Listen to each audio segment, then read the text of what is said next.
Exploring this earth gives me purpose. Exploration into the unknown.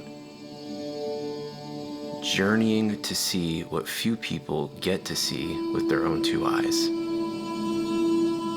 And in the Pacific Northwest, these types of places are abundant and all around us.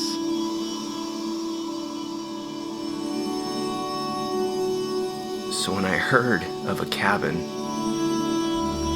built on a mountaintop,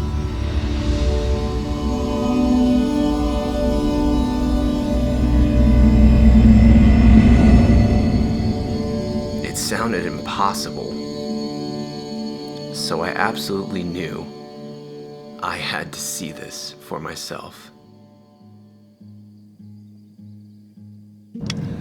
Well, hello, and welcome back. I'll tell you what, guys, it has been a hell of a week. It's been a hell of a summer. Today, we are doing something very special, tackling a place that I've been wanting to go to for a long time. And I'm very excited to do it because I have two friends coming with me. We're having Andrew, who came with me to Lake Ingalls last summer. And of course, my friend Ethan, who is always down to do these gnarly trips, going to a place called Three Fingers Lookout. It is an abandoned fire lookout on top of a mountain, one of the most isolated places on earth to ever go. And it's right here in Washington State, and I'm very stoked to be there. It is about a 6-hour drive. I'm only an hour into it. I'm picking up Andrew. We are heading up there, and we'll meet Ethan there later tonight. We're sleeping at the trailhead and starting bright and early tomorrow, and it is gonna be really, really gnarly. So here we go.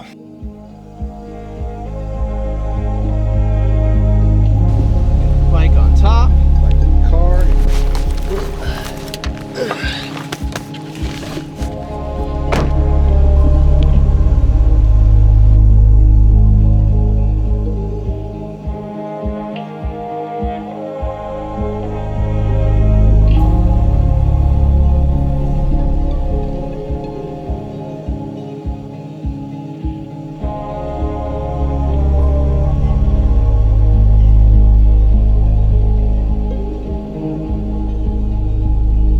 So we're just outside Seattle, stopping to get some gas. We're about 40 minutes away from the trailhead where we're parking for the night. It's already dark. I'm really hungry, and it's gonna be really lame showing up in the dark and not knowing where we are and just kind of waking up and seeing where we are. It's just gonna be a whole thing. So Ethan literally just left, and it's 9 o'clock at night. He's not gonna get there till probably 1 a.m. or something like that. I feel really bad for him. He's only gonna get a few hours of sleep because we're waking up at like 5:30. So yeah, we're gonna haul ass to this trailhead so we can just fall asleep and just fall asleep quick because I'm already tired.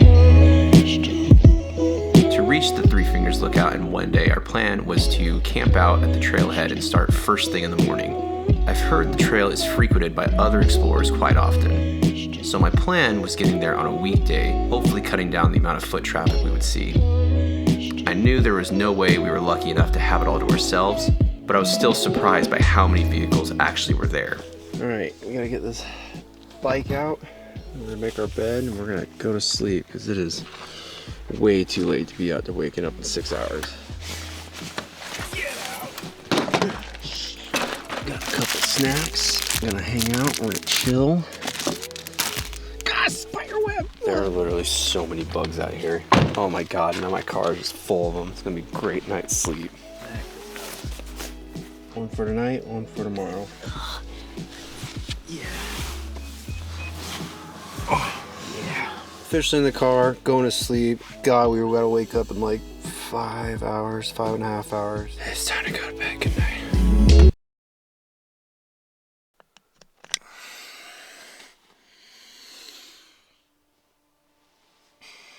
Oh, it's time to get up. I didn't sleep like at all.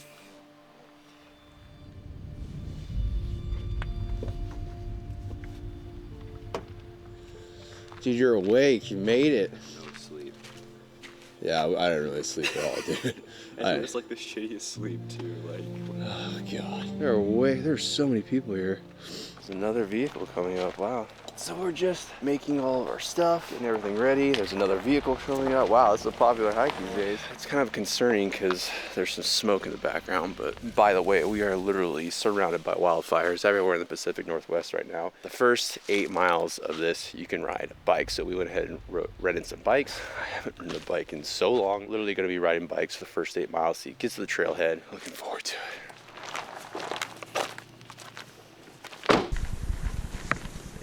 This feels like Robin Lakes, dude, all over again. Freaking, why do I even do this? Oh, God. Oh, my God.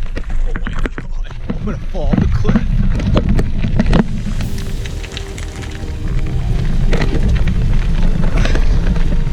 Oh, this is gonna suck.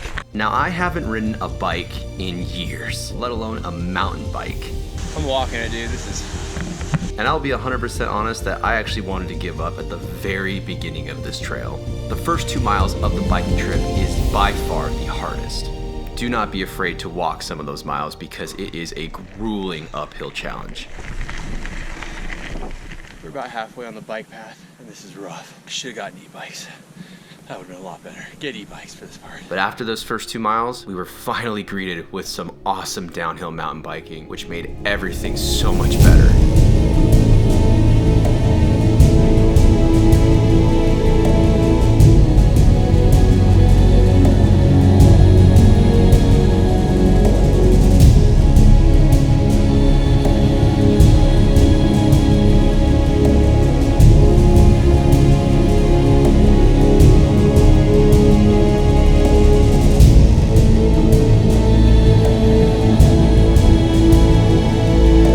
About 3 hours of mixed walking, biking, riding downhill, riding uphill, resting. We were about 9 miles in and I got nervous that we might actually miss the trailhead, so I kept checking all trails just to confirm our location.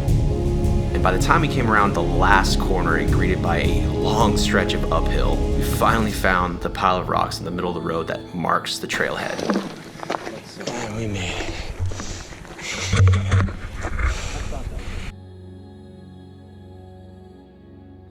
To the trail marker, there's just rocks in the road and that's where it goes. Bikes are stashed, we are getting ready. Where are the bikes? Over there. Locked up on a tree. Ready to start the hard part of this trip and I'm not looking forward to it at all. Ready? No. Let's do it.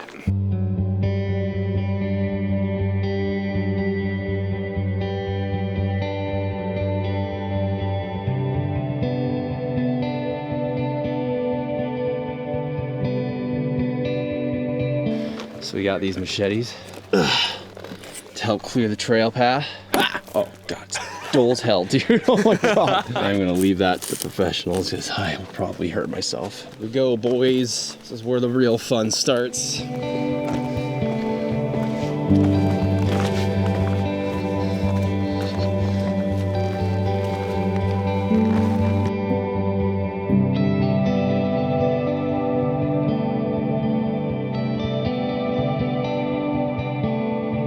This hike is actually pretty cool because it's separated into sections. You have 4 main areas to reach. Your first area being Saddle Lake, which arguably to me was the hardest part of the trail. Now this lookout is completely abandoned and so is this trail, so it is only maintained by the people that use it and by the gracious volunteers and mountaineers that volunteer their time to maintain the trail. With that said, it is rough, rugged, and definitely a scramble in some areas through the thick wooded trail.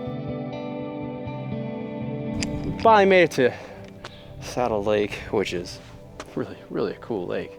Looks awesome. There's really nowhere to camp or stay. It's pretty nestled thick with a bunch of trees, but the view is sick and we got these awesome clouds. Cool view. We're gonna eat some food, take a break. We were definitely, every 2 miles-ish, there's like a stopping point. 2.5 is to here, and it was rough. Next 2 miles is Goat Flats. Take a break there. I'm probably gonna eat a big lunch at that one. And then the next stop is Tin Can Gap, and then the final push to the top. So, God, I need to eat something, Jesus.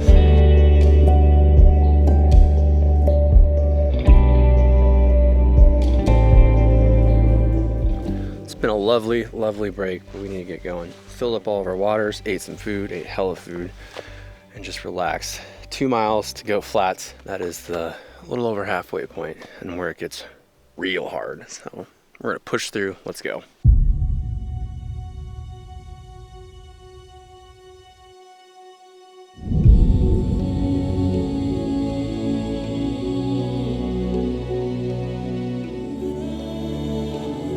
From here, the trail is actually much more maintained and easier to access, a lot less vegetation overgrowth to deal with, and if you come at the right time of the year, there's a lot of wild berries in bloom that you can eat along the way. This is a slog. We are just barely hoofing it. We figure probably about a mile an hour, and I'm good with that.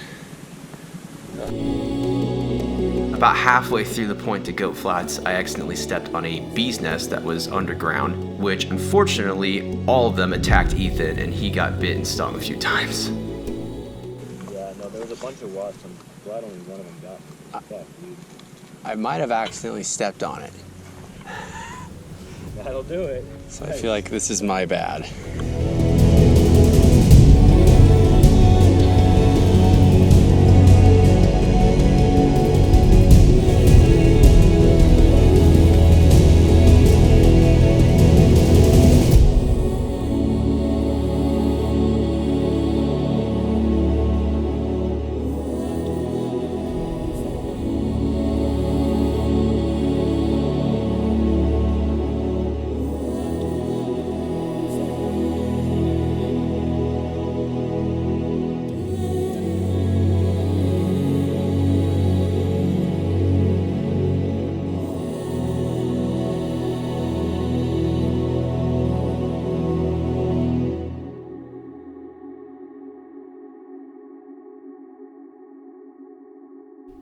I am extremely full after eating all of that. Oh my God. We got a little less than 3 miles, a mile and a half or something like that, or 2 miles, the Tin Can Gap.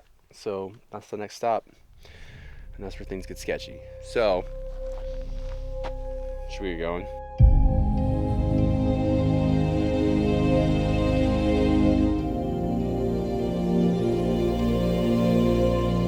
Past Goat Flats, our next stop is Tin Can Gap, and this is the part of the trail where it gets a little bit harder to follow because a lot of the trail becomes obscured by shale and rock fields. So if I got a piece of advice for this part, is definitely follow the cairns.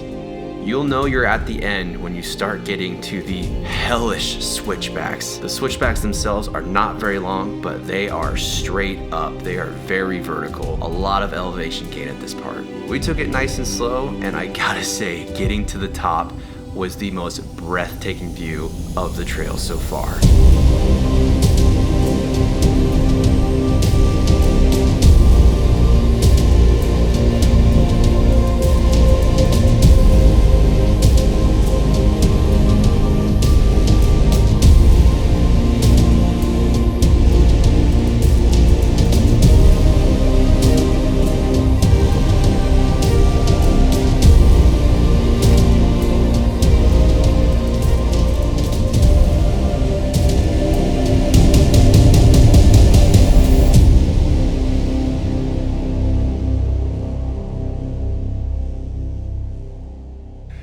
Made it this far. We are at the Tin Cup Gap. Tin Can Gap. Oh my God, that is hard to say. Whatever, we're up here, and that's all that matters. This is the last push. Got about a mile and a half left. Crawling up there, then going up there. Last break for the final push, baby. When we get to the glacier, and then we go. Stoked. This place is awesome. At this point in the day, we are tired, we are burnt out, we know the end is coming close. We can see our destination, but it seems so far away. And at this point of exhaustion, we reach the part where you really need to pay attention. Yep, this is the part where people die. You want to put your poles in your bag? Here, I'll put them in here. Seems sturdy. Don't worry, I'll test it out, guys. Thanks, man. Easy enough. Oh, God. Dude, it's pretty steep. This area looked a lot flatter.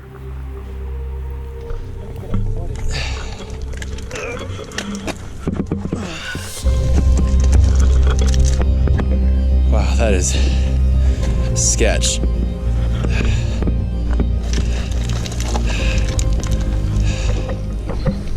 That was not fun.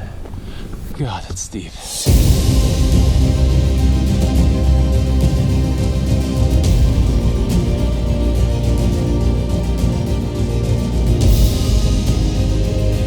This part part can be rather daunting because you are just constantly climbing rocks and all of it looks the same.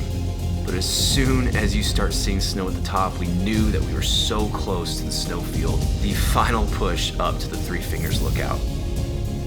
We are at the final push, the glacier. I think I'm gonna put my micro spikes on. I'm just gonna boot pack it.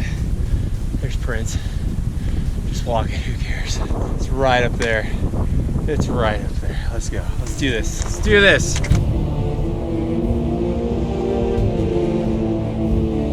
In retrospect, the microspikes would have gotten me up this hill a lot faster. But after a long slog, we finally made it to the top of the snowfield and greeted by the very exposed cliff sides. That once you climb up and around, you are greeted by the famous ladders that are embedded to the rocks that lead up to the lookout.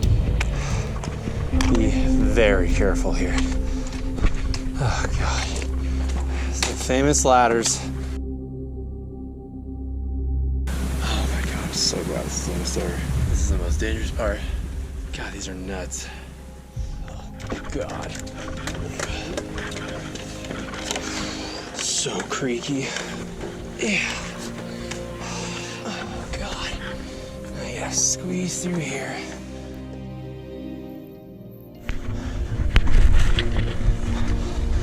Like a glove. Squeezing through that sucked. Oh, it's ladder.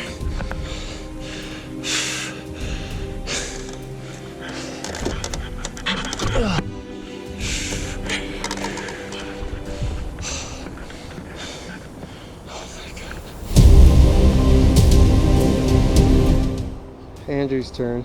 Ethan made it up.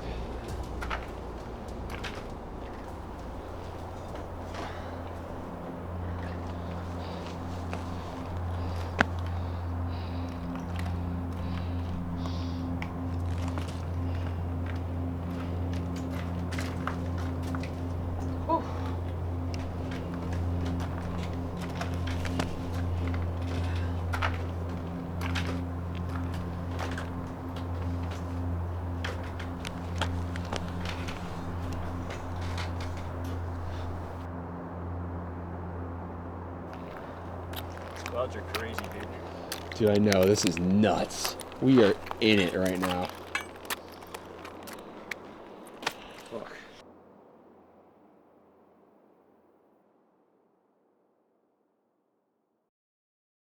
Just made it up. I just took my boots off, which was the most amazing feeling I've ever had in my life. Now we're just gonna post up. We're not the first ones up here. There's 4 guys that showed up at the trailhead this morning. 2 of them went on ahead, put their stuff in here. They're gonna go help their friends out and come back. So we're gonna set our stuff up and just get all these windows up and just do the thing, man. We're here. We are here. Thank God.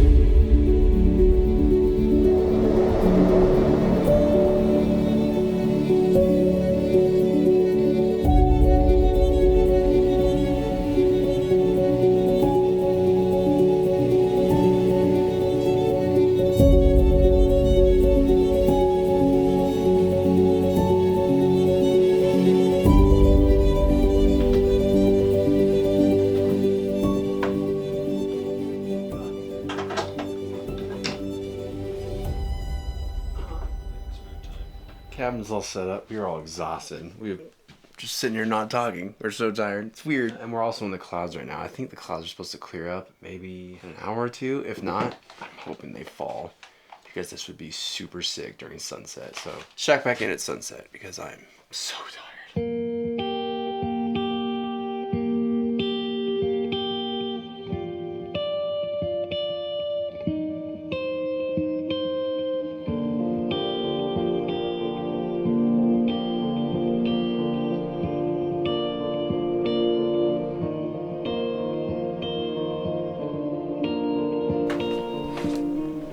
Also pretty ballin'. Yeah, dude, we are like right on top of the clouds. Words cannot describe the tranquility and serenity we felt up there. Being above the clouds and seeing it all, taking it all in. Ahoy! Fellas! These ladders are sketch. But it wasn't long until we were greeted by our friends from down below. And little by little, other explorers started trickling up the rock face. and the cabin was soon filled up with like-minded people.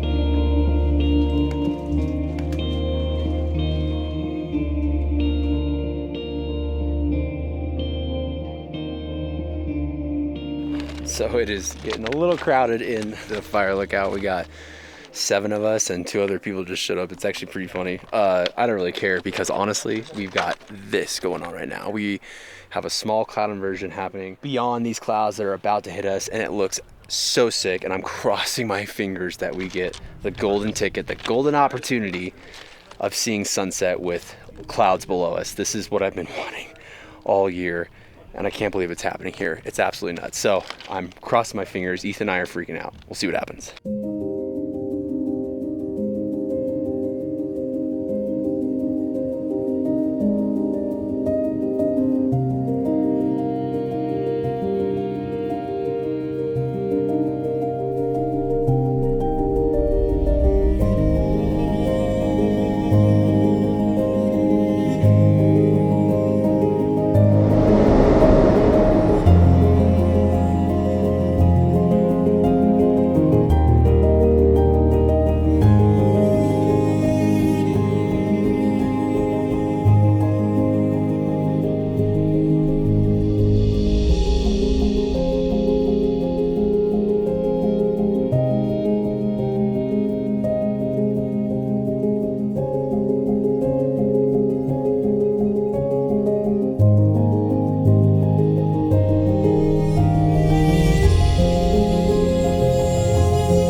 At this point, we are just all over the place. Ethan and I are literally running back and forth between the sides of the lookout. There's so many people here. There's a party, and this is just awesome. The clouds dissipated, which sucks, but there's still a lot of photos to be had.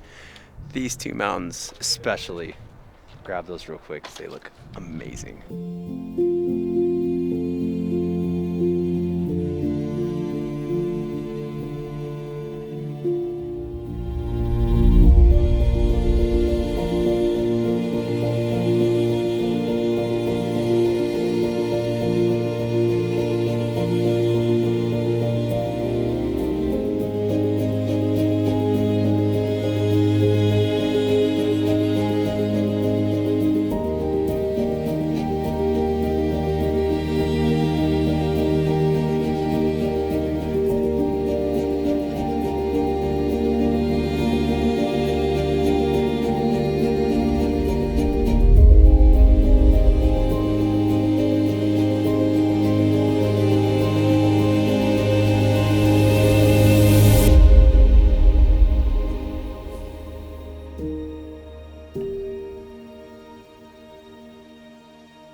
Well, what a crazy, crazy, crazy day, crazy night, crazy everything. Couldn't ask for better, to be honest, especially with my 2 homies up on top of the world.